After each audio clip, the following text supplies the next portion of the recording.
went wrong? Why this? As far as I know, the questions were related to failure. Why did it fail? And what was the reasons behind failure and all these things? And maybe to talk about, maybe they might ask you about, what would be the recommendation? How should it be? Should have been avoided and things like this. Okay? So this is the database, the case study.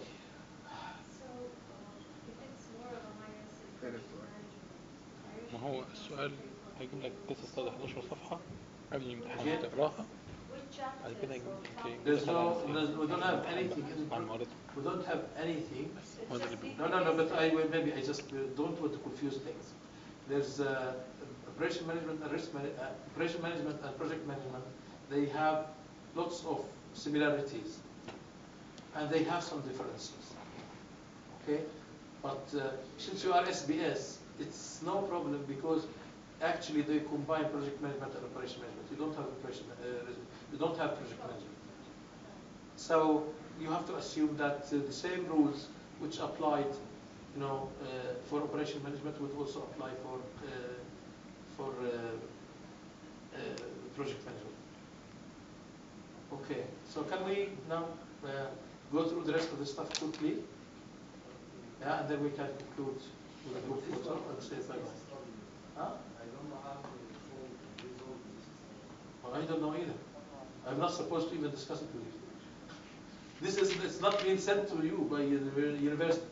They actually, I don't know if it is they, intentionally did not send it because maybe they're changing rules.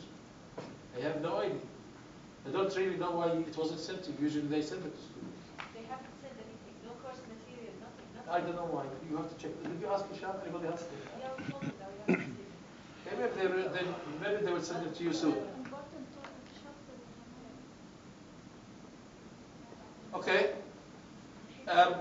You need to read through this. There's no answer to this.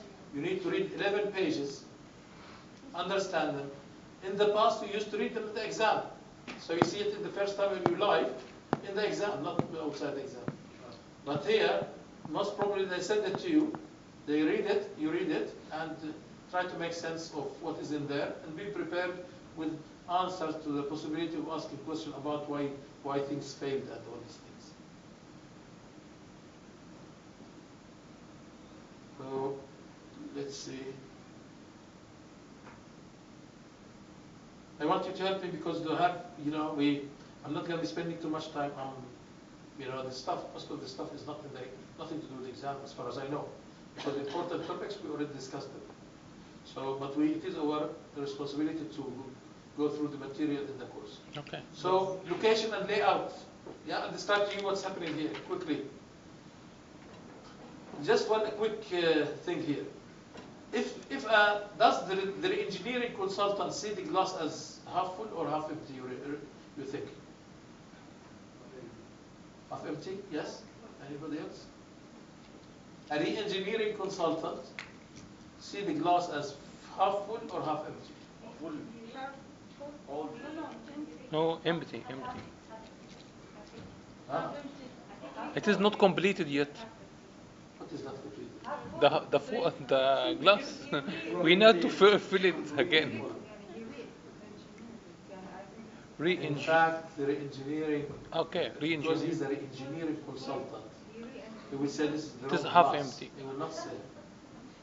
Because re-engineering, remember the third type of modern production theories, it actually nullifies anything and replaces it with another thing.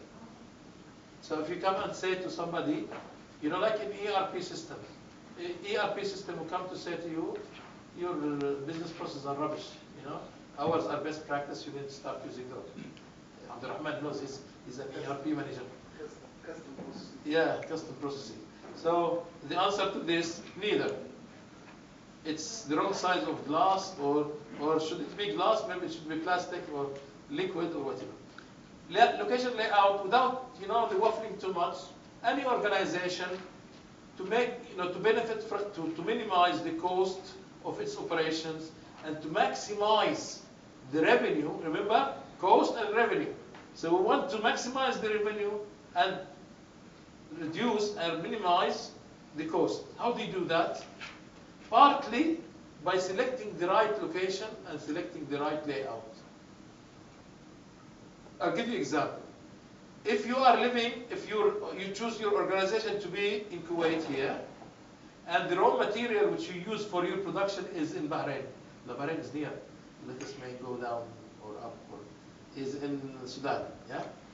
If the raw material is Sudan, and your factory is here, so the cost of transporting the raw material will be added to the fixed cost. True? Or to the overall cost. You know, I don't want, because this fixed and variable in reality is more complex than what we did explain. We want you to understand the concept only.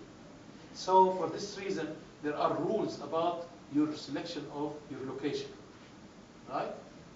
And all, if you have a service, if you have a restaurant, obviously you have to have criteria to be near customers and all the stuff. If you are in construction, you need to be near your material sources, because construction material specifically costs a lot of money in transportation. Okay, so access to customers, access to suppliers, many different reasons, you know, where there are taxes and regulations, which country, you know, you run your business in, all make a difference. So assume that you are starting a new business, your selection of the location and the layout, how the different functions within your, you know, the different functional areas within your organization, how they will be arranged. The showroom on the street, you know, so people can access it. The production and manufacturing, you know, in an area a little bit far from human beings in case of incidents and cases of threats and hazards and things like this. So consider important operations management decisions of what location new facility, and also factors that affect location choice for manufacturing. Okay, let's see, facility location. Determining the appropriate location for new facilities such as plants, warehouses, retail stores, hospitals, and restaurants is critical task for operations manager, because it will make a difference in cost and make a difference in terms of revenue. You know, you will not go and have a restaurant which is very difficult to reach by customers now. So, factors affecting location decisions. First, you ask yourself the international decision: should I have it in Kuwait, or UK, or Japan? Then next question, regional decision. Should I have it, if I said in Kuwait, I don't know what regions you have it. No, I remember. Salmiya, Ahmadi, huh? Parwaniya. So then you start looking at what region. Then you go, what community within Parwaniya is if you select Parwaniya. And so which city or community? And then site selection, what location? So you have to have the structured investigation of which of the most effective location for your operations, you know, to maximize revenue and minimize cost. There are economic factors, of course, like facility costs. Economic factors affecting location choice include facility cost. This is construction, include cost of land, utilities, taxes, maintenance. All these things go to it. Some countries, they have taxes, additional taxes. So maybe you will go out to a country where you have cheaper labor, you know, for resources, cheaper material, you know, you don't have taxes, things like this.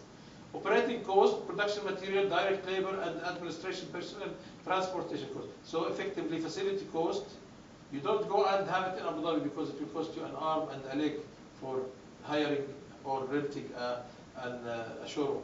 So facility cost, operating cost, and transportation cost. There are also non-economic factors such as the availability of labor, transportation services, and utilities. Okay? Sorry? And also climate issues, community environment and quality of life, state of local politics. All these things can contribute and affect your selection of, you know, what location you will have your organization in. I stop? No. Okay. You were? No, you worrying me. Cultural failure factors. Cultural factors. There are cultural factors.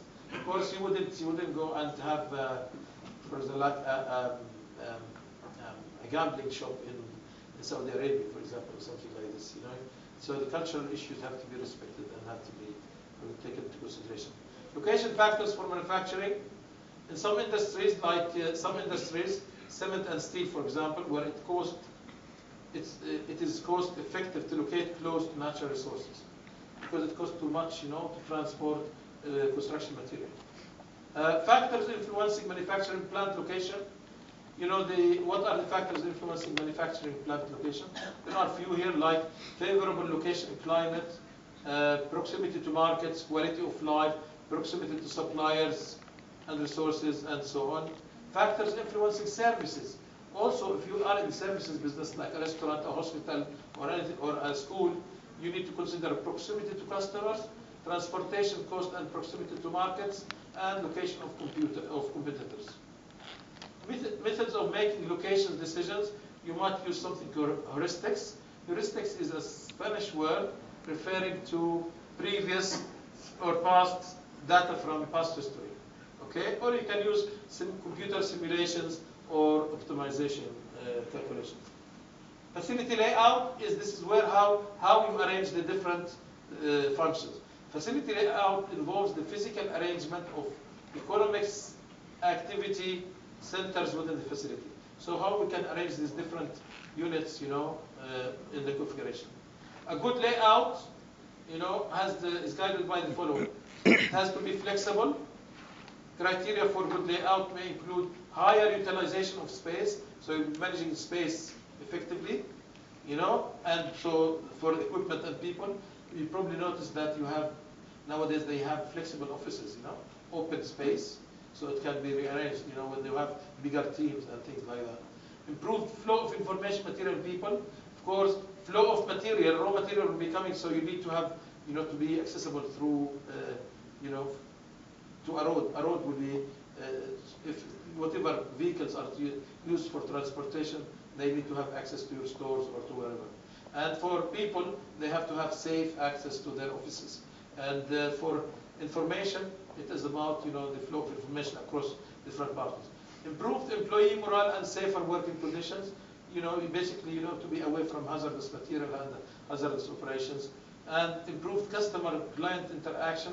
So you might actually to be located, you know, in a way, well, near to customer areas, or where the customers have access to these areas, and flexibility where it is possible. Manufacturing layouts. When I create the configuration, the layout for my organization and for a manufacturing company, I can follow any of these different models. Process function. For example, I can say I have different processes. One process is for filtering. Another process is for evaporation. Another process for grinding. So you can have areas dedicated for each process, and each process will be divided into different functions. So the criteria for dividing spaces will be based on the process and then the function. Alternatively, you can do it on product. I have 5 products, so one line will be for one area for product A, another area for product B, then for product C, and product E. And this product will be divided into different lines. And then you can do, or you can choose to have group, cellular, fixed position, and so on. Services also, service facility layout also has its own consideration. So you need to consider the volume of demand, how many people, like what I saw today in the cafeteria or in the restaurant, is unbelievable. Yeah, if you have to anticipate the volume of demand, number of people. So your layout will be impacted by how many people you anticipate or expect to be taking your service. Hospitals tend to group services by function. Hospital is a services center, so they have different functions. You know, like you have maternity, oncology, radiology, and things like this. Some examples to look at: IKEA. How do they get the customer to see all products and so on? This is done. 7